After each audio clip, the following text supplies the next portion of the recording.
what's your reaction to what Pat McFadden was saying on this topic? Well, I'd be pretty worried if I was Morgan McSweeney, because it seems that whenever the Labour Party announces they've got full confidence in someone, they have to resign a couple of days later. And what's happened here is that new information's come to light since the investigation that Pat McFadden was talking about.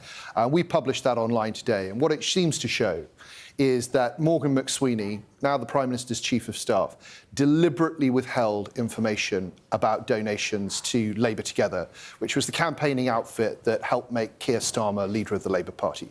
And that's a very serious issue, because if you deliberately withhold information from the Electoral Commission, it's a criminal offence. And so the allegation now is that Morgan McSweeney may have broken the law. And now, on top of that, it transpires that Keir Starmer himself did not declare to the parliamentary authorities the support that he was receiving from Labour Together. Like we have a register of interests. If somebody gives us help, we have to put it on parliamentary files. And there's no record of Keir Starmer ever having declared any support from Labour Together, despite the fact that everybody knows that it was set up in order to make him Labour leader. There's quite a lot to come to there. I mean, I've read your and Kevin Hollerake's posts on this and letters. My reading of that does not say that that you have evidence that Morgan McSweeney deliberately tried to mislead anyone. I'm not sure how you can establish what someone's motivation was. So, do you accept that you can't prove that at this point? So what we're saying is that the Electoral Commission now has enough information to reopen its inquiry and ask whether Morgan McSweeney deliberately withheld information. And we so certainly just to clarify, you want that question asked by the Electoral Commission. You're not right. saying you can prove that at this point. That's why we've passed information onto the Electoral Commission. Kevin Hollerake has written to the Electoral Commission and the parliamentary authorities to say that this must be looked into as a matter of haste because of the centrality of Morgan McSweeney to the Prime Minister's operation. Which is, I think, a good clarification to get just on that important topic versus the severity of your first response. Just to pick up as well on what Pat McFadden said, is obviously there was a statement from the Electoral Commission as recently as yesterday, and I'll just read that again.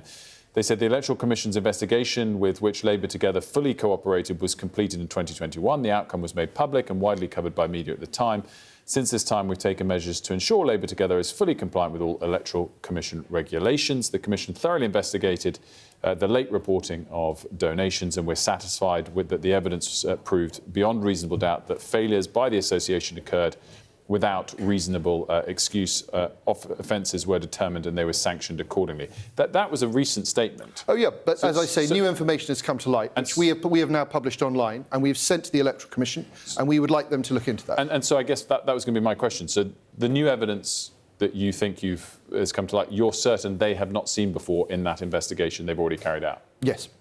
And what steps are you expecting to happen from here? So I very much hope that the Electoral Commission will look into it in order to reveal whether Morgan McSweeney deliberately withheld information from them at the time when he was taking £750,000 worth of donations. It's just very important that we get transparency on all of these issues. I was on your show, I was on Sky a few days ago talking about the necessity for publishing all of the Peter Mandelson, Jeffrey Epstein files. The government still hasn't done that. In this case as well, we just need transparency, because there are very serious questions over the judgment of people who are absolutely central to the government right now.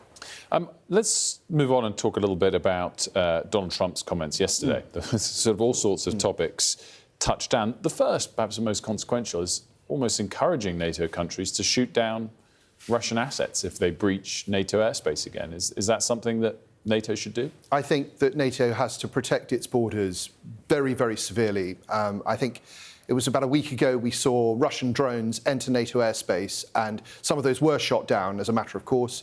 And I think we have to send a very strong message to the Russians that they are not at liberty to fly warplanes into NATO airspace, and I'm pleased the President made those remarks. What about his comments towards Sadiq Khan?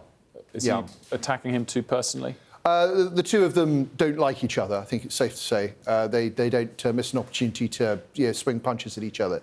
I think the point that the President was trying to make was about the rise of Sharia law in London. And the detail of this, I think, is simply that we know that there are Sharia law courts in London, and that some of those courts have covered up cases of domestic abuse and have pursued attitudes that we might well consider misogynist. But I think that's different to what the President said, which was that the Mayor of London was sort of trying to create Islamic law in London. Just finally wanted to get your take on the mood within the party as we approach your conference and following Reform's and Lib Dem's conferences.